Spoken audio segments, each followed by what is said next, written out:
하나님 말씀 이사야 66장 10절에서 14절 말씀입니다.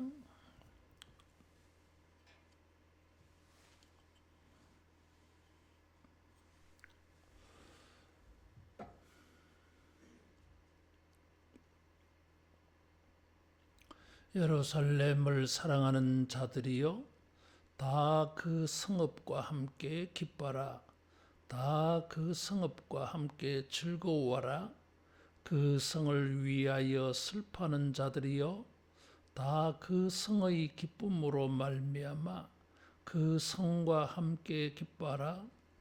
너희가 젖을 빠는 것 같이 그 위로하는 품에서 만족하겠고 젖을 넉넉히 빤 것 같이 그 영광의 풍성함으로 말미암아 즐거워하리라. 여호와께서 이와 같이 말씀하시되 보라, 내가 그에게 평강을 강같이 그에게 문나라의 영광을 넘치는 시내같이 주리니 너희가 그 성읍에 젖을 빨 것이며 너희가 옆에 안기며 그 무릎에서 놀 것이라. 어머니가 자식을 위로함 같이 내가 너희를 위로할 것인즉 너희가 예루살렘에서 위로를 받으리니 너희가 이를 보고 마음이 기뻐서 너희 뼈가 연한 풀의 무성함 같으리라. 여호와의 손은 그의 종들에게 나타나겠고 그의 진노는 그의 원수에게 더하리라. 아멘. 이사야 60장에서 이 66장은 바벨론 포로에서 돌아온 사람들에게 이전보다 더 놀라운 이런 회복, 영광의 시대가 올 것을 예언을 해줘요. 1장에서 39장은 심판받는 것을 말하고 있고 40장에서 54장까지는 이 사람들이 포로에서 돌아오는 걸 말해요. 55장에서 60장은 돌아온 사람들이 좀 문제가 발생을 해. 그래서 이 구원의 감격을 가지고 돌아왔는데 영적 타성에 젖어 이게. 그래서 회개할 일이 생겨나요. 이게. 그렇게 하고서 60장에서 이 66장에는 하나님께서 이들을 크게 변화시킵니다.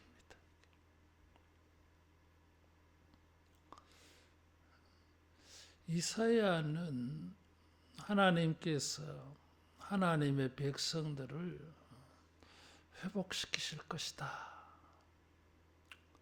그 회복에 관련하여서 예루살렘이 회복될 것이다. 포로에서 돌아와 보니까 예루살렘은 짐승들이 살기에 딱 좋은 무성한 잡초만 무성한 그런 도시가 아니지 뭐. 그런 폐허가 되어 있었어요. 스룹바벨이 성전 건축을 하고 기초석을 놓을 때에 사람들이 슬퍼하잖아요. 옛날의 영광을 기억하고 슬퍼하고 심지어 조롱까지 뭐 저래가 뭐 되겠나. 근데 하나님께서 놀라운 비전을 주십니다. 스가랴 예언을 통해서 이 성전의 영광을 예언을 해요. 8가지 환상을 이렇게 주시면서 예루살렘이 얼마나 이 영광스러운 도시가 될 건가. 예루살렘이 영광스러운 도시가 되어져서 예루살렘에 사는 사람들이 그 혜택을 누려요. 다시 말하면 하나님의 백성들의 회복은 예루살렘의 회복을 통해서 그 도시의 백성들, 하나님 나라의 백성들이 회복이 되어집니다. 따라하겠습니다. 교회의 부흥을 통해서 교인이 부흥한다. 교회에 이 회복이 있고 교회에 축복이 있어요. 지금 읽는 이 본문은 그런 것을 담고 있습니다. 그래서 예루살렘 성읍과 함께 기뻐라. 그 성읍과 함께 즐거워라. 그 성의 기쁨으로 말미암아 그 성과 함께 기뻐해라. 기뻐해라고 하는 것이 10절로부터 14절까지 무려 7번 나옵니다. 이게. 기뻐해라 이거죠. 예루살렘 성읍과 함께 기뻐해라.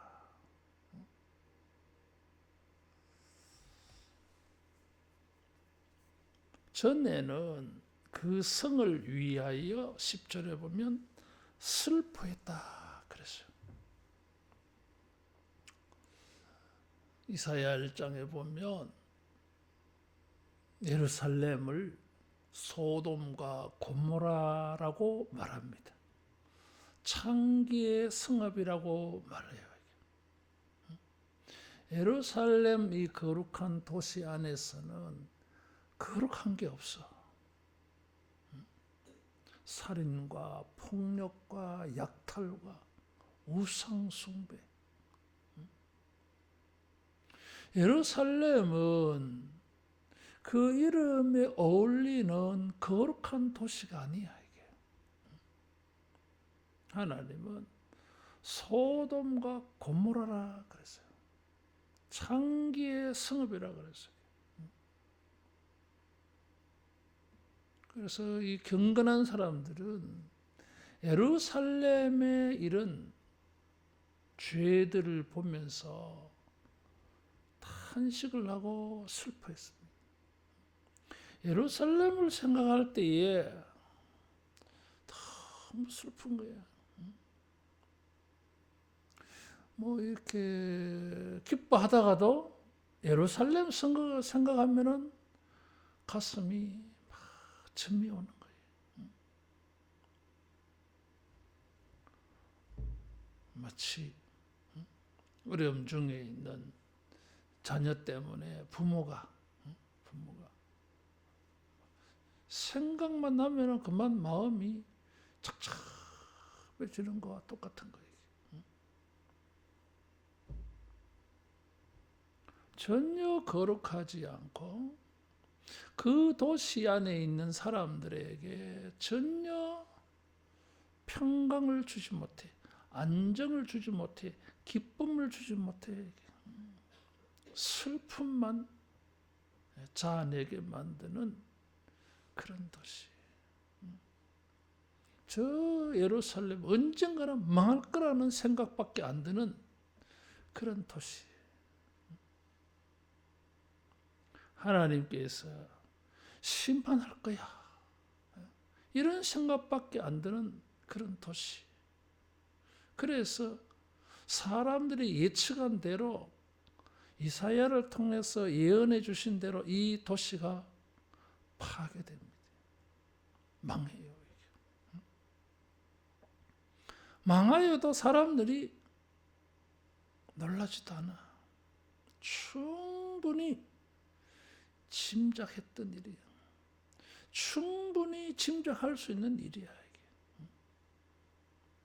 그런데 하나님께서 예루살렘을 회복을 시킨다는 거예요.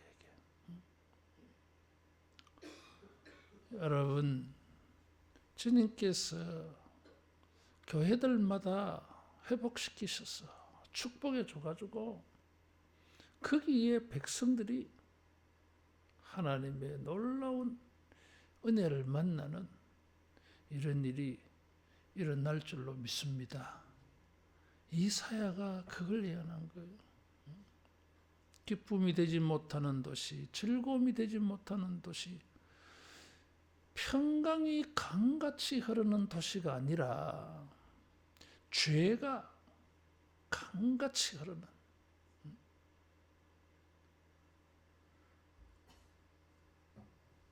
그 죄의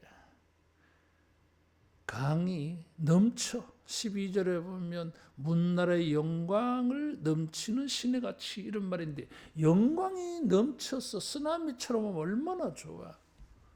근데 영광이 넘치는 도시가 아니라 죄악이 막 넘쳐 뚝이 터지고, 그래서 이 죄악의 시궁창물이 온 땅을 다 황폐시켜버린 거죠. 죽은 도시 만드는 거죠. 이런 도시에 무슨 희망이 있겠느냐 이거죠. 그런데 하나님께서 이사야에게 비전과 환상을 보여줬어요. 예루살렘과 함께 기뻐해라, 즐거워해라, 기뻐해라. 여러분, 주님이 교회를 통해서 우리에게 기쁨을 주시고 즐거움을 주시는 일이 있을 줄로 믿습니다. 자, 우리 이제 기도가 이런 기도가 있어야 돼요. 교회를 생각하면 슬픔이 아니라 영광이 생각되어지고 기대가 막 되어지고, 평강이 샬롬이 막 강같이 넘쳐가지고, 가게만 가면은 샬롬의 은혜가 막 쓰나미같이 몰려와. 이런 비전과 환상을 가지고 여러분, 주님의 교회를 주님이 회복시켜 달라고, 일으켜 달라고 기도하기를 바랍니다. 진짜 기쁨의 도시야. 즐거워하게 하는 도시. 전에는 슬픔이었는데, 전에는 가슴이 무너지는, 생각만 하면만 눈물만 나는 이런 교회였는데 완전히 바뀌었어.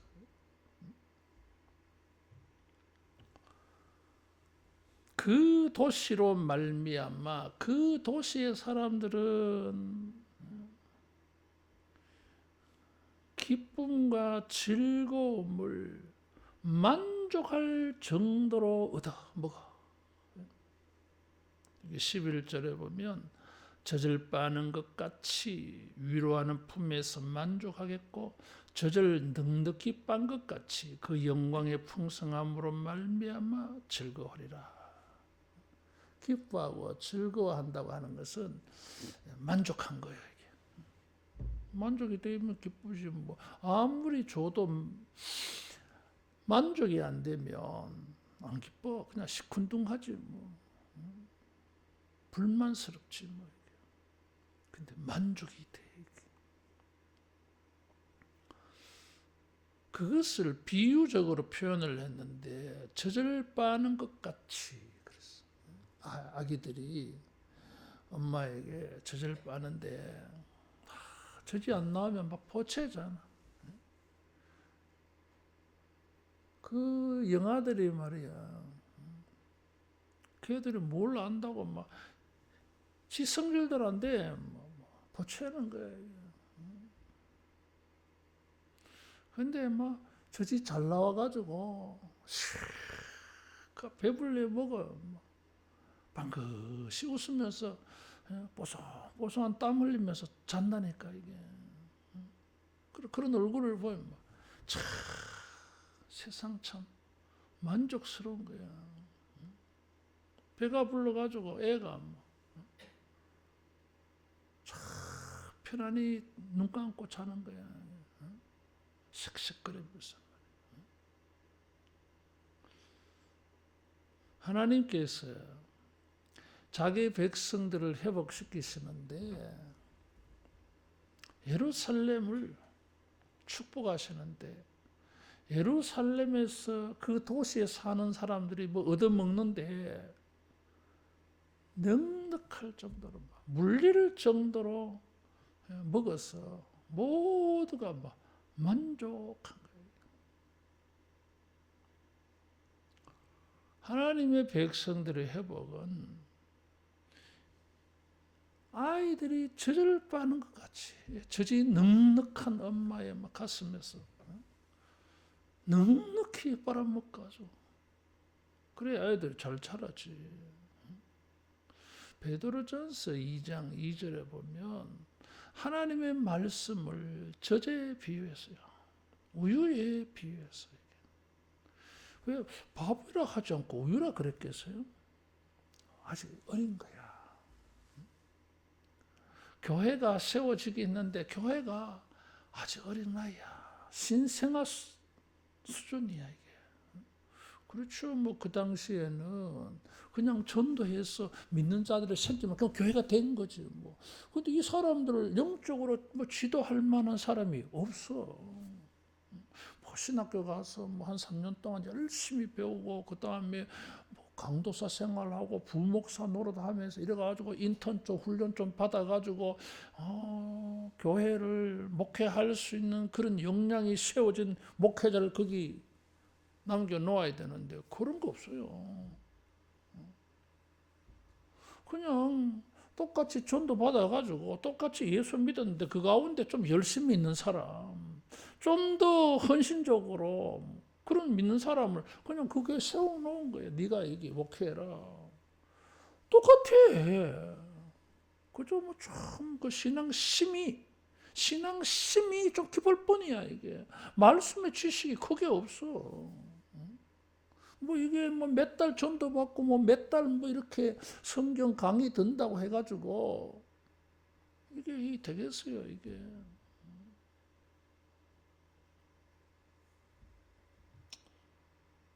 40년 넘도록 설교를 해봐도 참 이 하나님의 말씀은 참 모르겠네. 그런 생각이 막 드는데 아니 몇 달 뭐 이렇게 성경 배우고 뭐 알겠어요. 목회가 되겠어.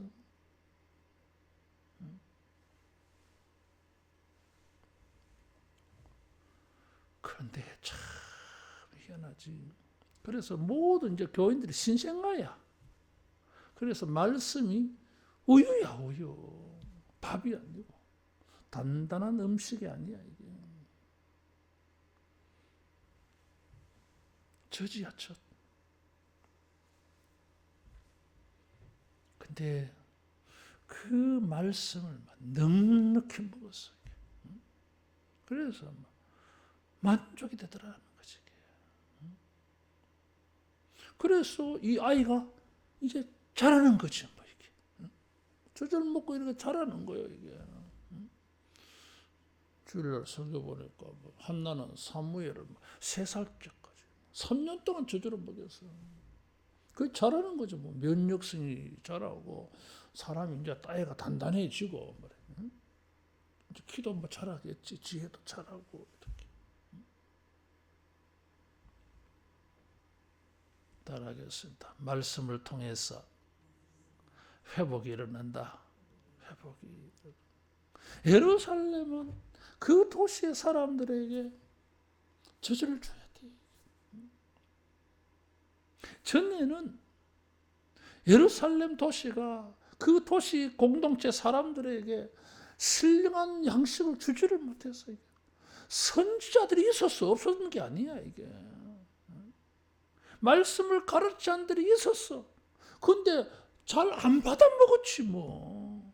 선지자의 말을 안 듣는 거야 이게. 거짓 선지자의 말은 참 잘 듣는데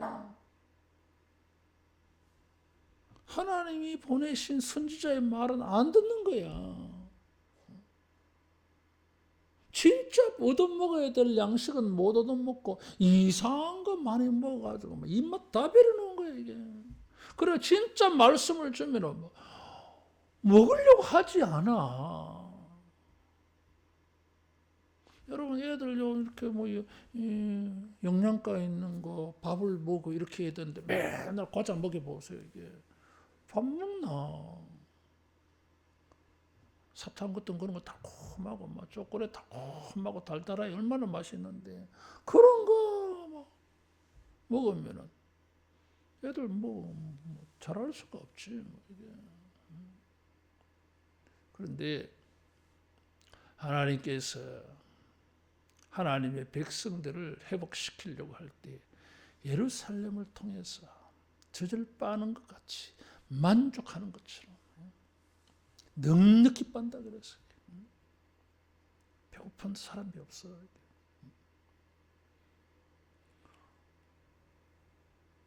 오늘날 교회가 하나님의 말씀을 얼마나 쏟아냈는지 몰라요. 성경책도 집집마다 가면 얼마나 많아. 이게 또 다시 번역한다고 해가지고 또 새 거 사가지고 종류도 많아. 얼마나 많은지.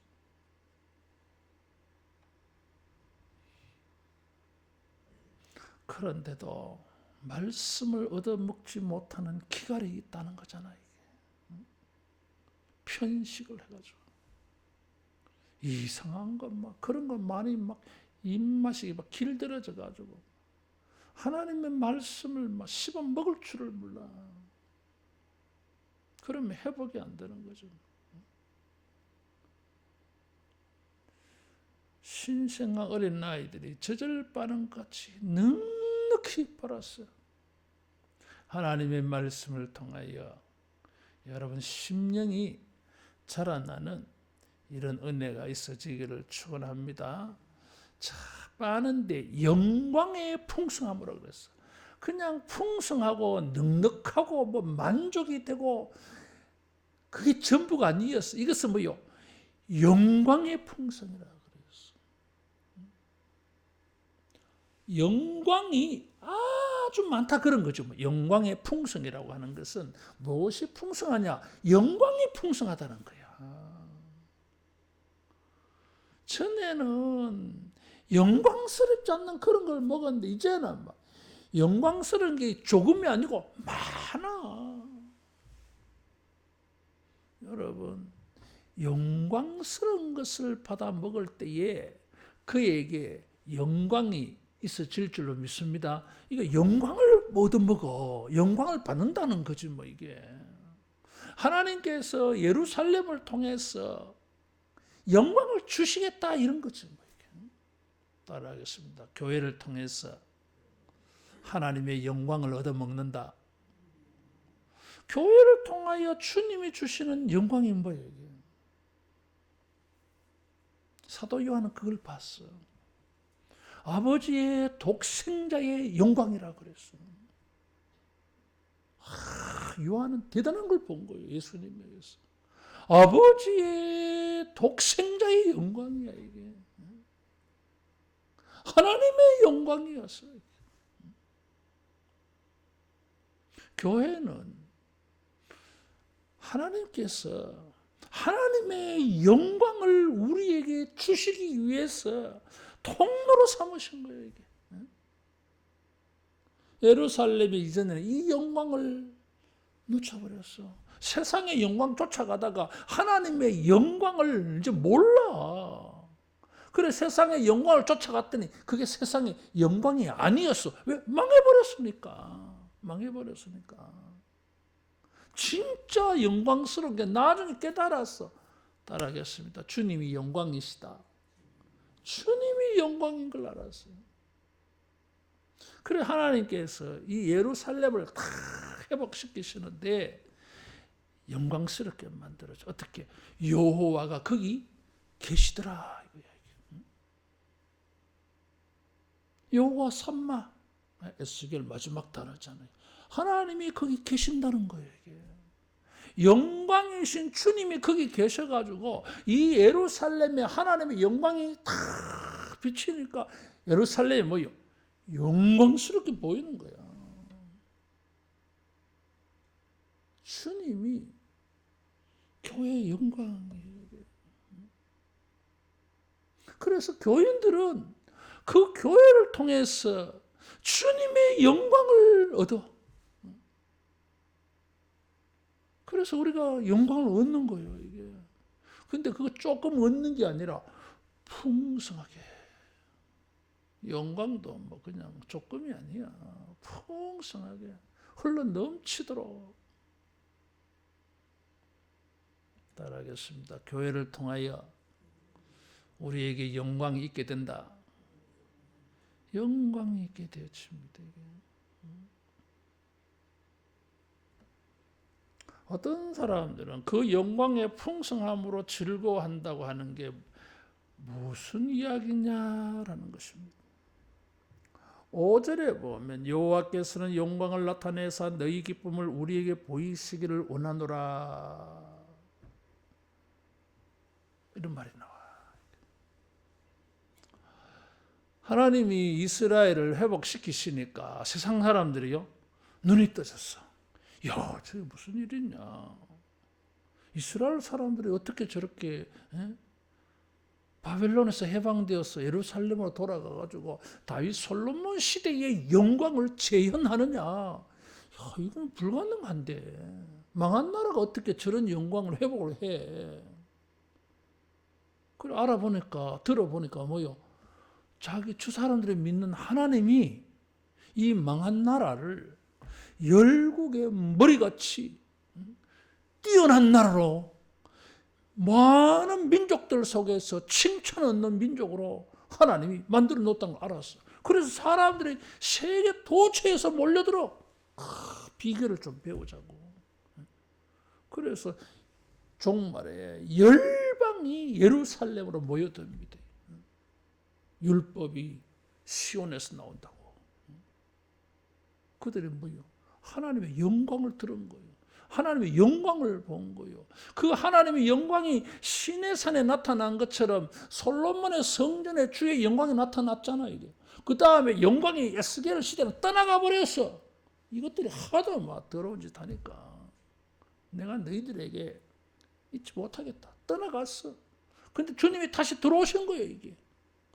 에스겔 성전에 40장에서 48장 그런 말씀이거든요.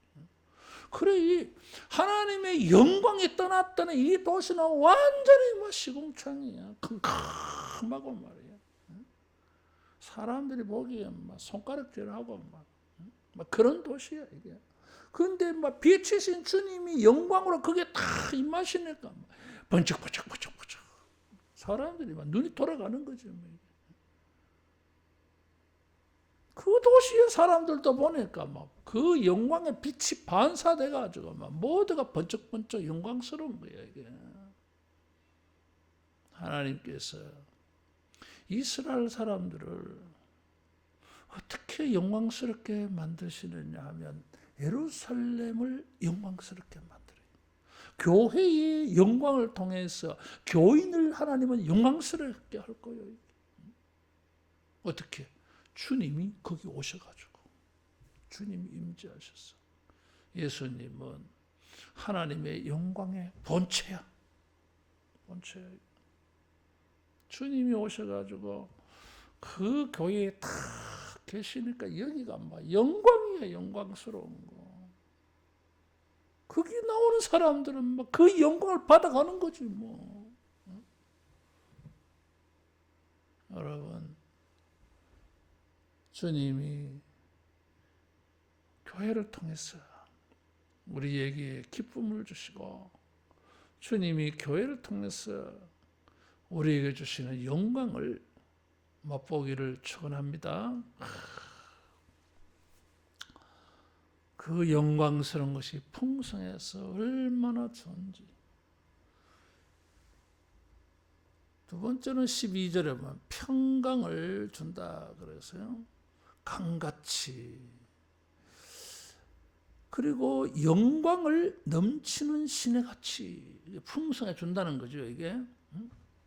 이번에는 지금 11절에는 만족과 영광이 짝을 이루었더래서요.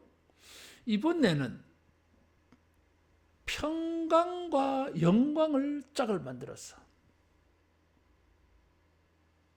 참 재미있는 거죠, 이런 게. 이사야의 말씀, 이런 게 참 재미있어요. 굉장히 시적이고, 시적이라고 하는 것은 굉장히 뭔가 압축되어 있는 거예요, 이게. 이미지를 좀 많이 사용하고 있고. 이번에는 평강이, 강같이 흘러, 강같이.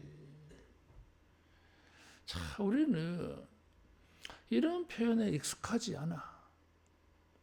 강같이 이런 거예요. 우리는 이런 강을 잘 본 적이 없어 그래.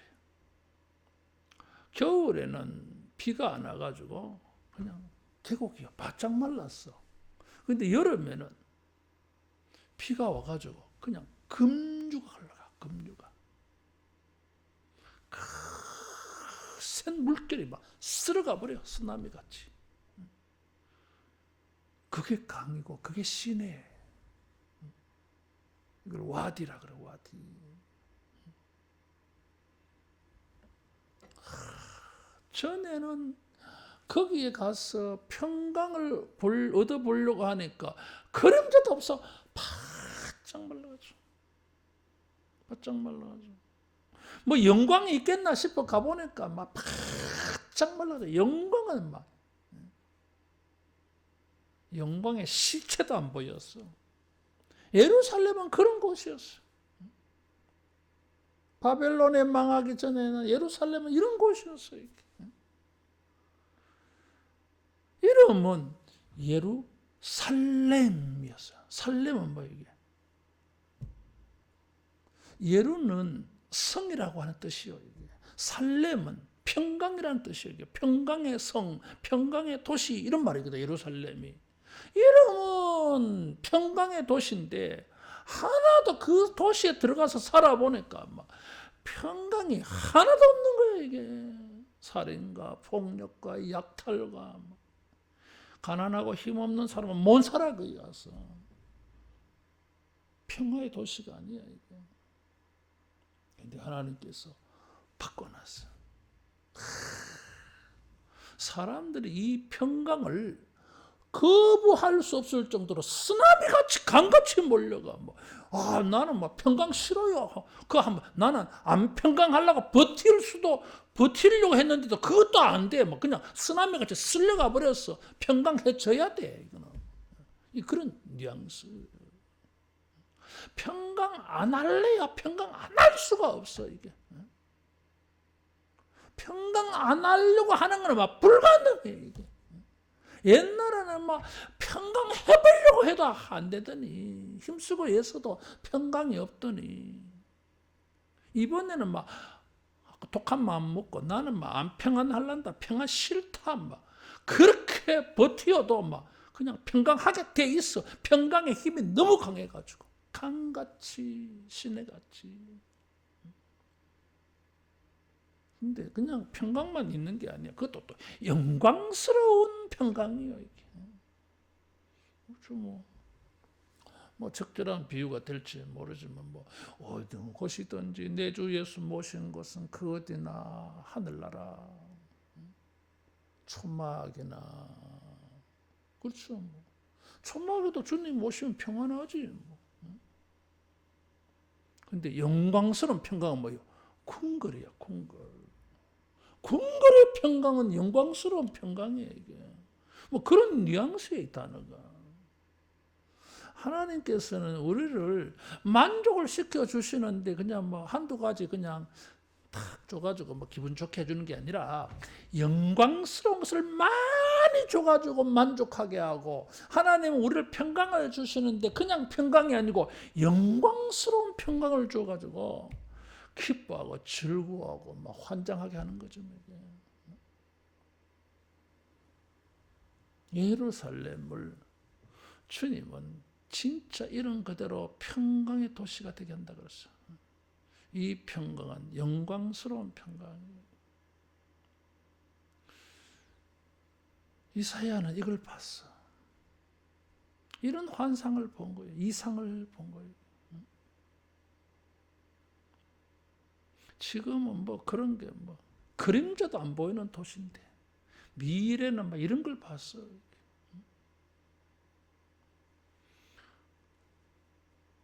주님께서 이 교회를 축복하셔가지고 영광스러운 평강이 강같이 흘렀어. 평강 안 할래야 안 할 수 없는 이런 축복이 있어지기를 축원합니다. 세 번째는 위로가 있어. 어머니가 자식을 위로함 같이 내가 너희를 위로할 것인즉 너희가 어디서 위로를 받습니까? 예루살렘에서. 예루살렘에 오니까 위로가 되어져. 이게. 위로라고 하는 이 단어는 긍휼, 자비 그런 단어. 여성의 자궁을 표현하는 말이야. 이게. 내 몸에서 나이를 내가 위로해. 위로는 어떻게 한다는 거죠, 이게? 내 사정을 다른 사람이 나를 위로한다고 할 때는 내 사정을 다른 사람이 공감했다는 거예요, 이게. 그게 위로해야 되는 거예요, 이게. 그 공감이 안 되고 그냥 이렇게 위로하면은 위로가 안 돼. 근데 저 사람이 내가 울 때에 저 사람이 나의 아픔과 슬픔을 알아가지고 같이 울어줘. 그러면 이제 위로가 되는 거지, 뭐, 이게. 그러니까 이 공감대가 형성돼야 돼, 이게. 그냥 뭐 이렇게 위로한다고 그냥 100마디 말해봐야 와닿지 않아, 이게. 근데 그 아픔을, 그 슬픔을, 그 속상함을 조금 느껴져, 이게. 그럼 말 많이 안 해도 그저 밥 먹었나? 밥 먹고 힘내자. 그런 소리만 들어도 왜 이게 서로 통하는 거지, 뭐 이게. 그럼 위로가 되지, 뭐 이게. 전에는 예루살렘 안에 살면서 위로를 못 받았어. 내 사정을 알아주는 사람이 없어. 사람들은 내 사정에 관심이 없어. 참 이기적이야. 각자 자기 배부르면 가난한 사람, 배고픈 사람 배고픈지도 몰라. 내 배배만 부르면 되지 뭐. 그래 고아와 과부, 소외된 사람들은 예루살렘은 위로를 못 받아. 누구한테 가서 위로를 받아야 돼? 엄마가 아이에 대해서 가지는 그런 마음을 나 그런 마음을 좀 받고 싶은 건데 그런 마음을 주는 사람이 없어. 주는 사람이 없어. 육신의 부모조차도 자기 살기 바빠가지고 애를 위로해 주지를 못해. 이게 오죽했으면 이사야 49장에 내 어머니는 너를 잊을지언정 그래서 그런 표현을 썼어요, 여러분. 부모가 자식을 잊을지언정 그래서 이게 어떻게 있습니까? 잊어버린 일이 있었는 거야, 그 도시에서. 나는 너를 내 손바닥에 새겨서 내가 너를 잊겠느냐? 주님 그렇게 말했어요. 아무도 나를 몰라. 관심 없어. 근데 이제는 세상이 바뀌었어. 사람들이 다른 사람에 대하여서 따라하겠습니다. 엄마의 마음을 가진다. 이게 위로야.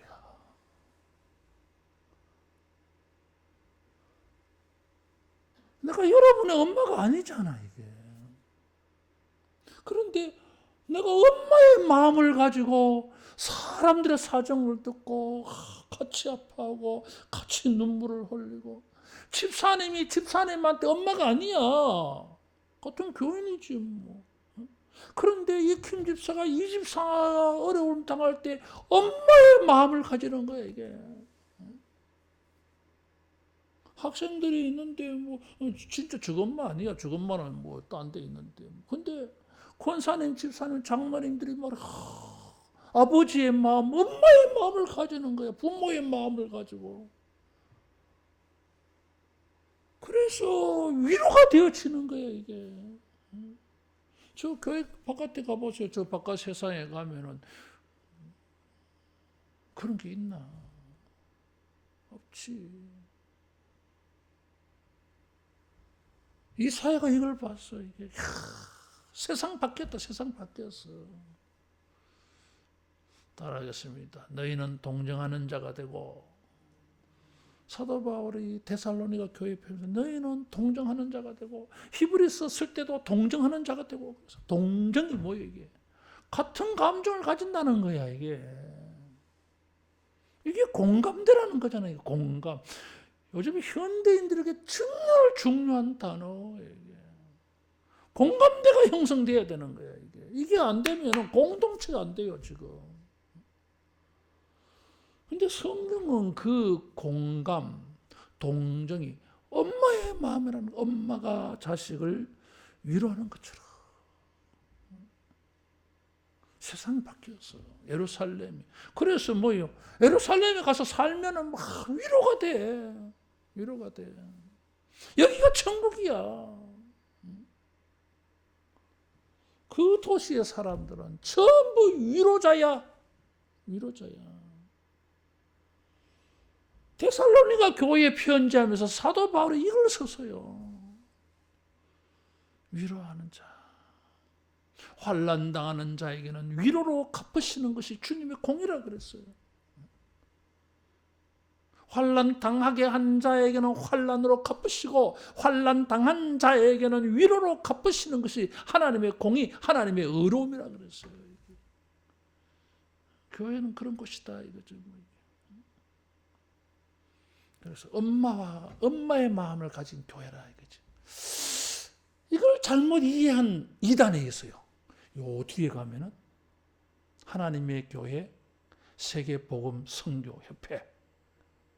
저 뒤에 가면 큰 거 있잖아요. 1980년대 저 이단을 교회를 만든 안산홍이라고 하는 사람은 1985년대 죽었어요. 자기는 하나님이 태초에 남자와 여자를 만드셨는데 하나님은 남자의 하나님이 있고 여자의 하나님이 있어. 그 자기는 하나님 아버지야. 자기가 하나님 아버지 하나님이야. 자기가 안산호 죽었어. 1985년도에. 죽고 난 다음에 이제 그의 추종자들이 막 이게 4분 5일 흩어졌겠죠. 그러면서 그 가운데 제일 큰 한 무리가 장길자라고 하는 여자가 또 뭐 이게 신령한 척해가 나타나가지고 자기는 또 어머니 하나님이야. 아버지 하나님이 따로 있고 어머니 하나님이 따로 있어. 그 어디서 그런 걸 찾아냈냐 하니까 이사야 66장에서 찾아낸 거예요. 갈라디아서 4장 20절에 하늘에 있는 예루살렘이 우리의 어머니라. 그래가지고 하늘의 어머니야 자기가. 저 뒤에 가면 있어요. 안산호 하나님의 교회 세계복음 선교협회 가는 게 있어. 여기 와서도 한 번씩 전도해. 공원 앞에서도 하나님 엄마야. 하나님이 가진 사랑의 속성을 사람들이 좀 이해하려면은 엄마 이러면 대반은 이해가 잘 되거든. 그래서 하나님께서 자기를 나타내 보이시려고 사람들이 잘 깨닫게 하려고 이런 이미지를 취하여 표현한 것이지 무슨 뭐 아버지 하나님이 따로 있고 엄마 하나님이 따로 있나. 그래서 이단인 거예요. 성경을 그렇게 해석하면 안 되는 거지. 뭘 말씀하시려고 이렇게 말씀하실까 이거죠. 그래서 다시 우리가 이단 이야기할 건 아니니까 하나님께서 교회를 엄마 같은 이미지를 보여줬어요. 이게. 그래서 자식을 위로하는 것처럼 그래서 내가 설교를 준비하면서 아버지 아버지 이미지로 하시지 왜 엄마 이미지로 했을까 이거지. 근데 이제 대체로 아버지들은 뭐요? 교육, 보호, 또 엄격함 이런 게 이제 아버지가 가지고 있는 이미지고, 엄마는 자애로움, 그죠? 엄마는 또 다른 캐릭터가 있어. 10달 동안 뱃속에 넣다가 또 상고의 고통을 통해서 자식을 출산해서 그런지 아버지와는 그 사랑의 캐릭터가 달라 이게. 그리고 이제 엄마가 이 자식을 뱃속에서 양육을 해서 생명을 주잖아 이게. 뭐 그런 것에서 이제 이 엄마 쪽의 이미지를 쓰는 게 훨씬 이해가 빨라. 따라하겠습니다. 교회가 엄마 같다. 요한 칼빈이 종교개혁자 그런 말을 했어요. 교회가 어머니 같은 것을 모르면 하나님이 아버지 같은 것을 알 수가 없다 그랬어. 참 어려운 말을 했어요. 그래서 그 사람은 교회가 엄마 같다 그랬어. 여러분, 우리가 엄마 같은 마음을 가지고 여기에 들어오는 모든 사람들에 대해서, 내보다 나이 많은 사람도 있어. 그래도 뭐요? 엄마 같은 마음으로 위로해 주기를 축원합니다. 뭐 나이 그런 거 아무 소용없어. 뭐 젊은 엄마, 늙은 엄마 그런 게 아니잖아. 이게 엄마 같은 마음이야 이게. 그러면 여기 오면은 위로가 되어져. 위로가 되어져. 주님은 교회를 통해서 사람들에게 주님의 위로를 주고 싶은 거야. 성령의 위로를. 근데 이 교인들이 말이야, 엄마의 마음을 안 가지는 거야. 자기 집에 가면 뭐 엄마의 마음 잘 가진대. 교회만 오면은 막 계모의 마음을 가지려는 거지 이게. 따라하겠습니다. 엄마의 마음을 주셨다. 엄마의 마음을 주셨어. 그래서 뭐요? 교회 오면 위로를 받아가지고 잘 세워지는 거지 뭐.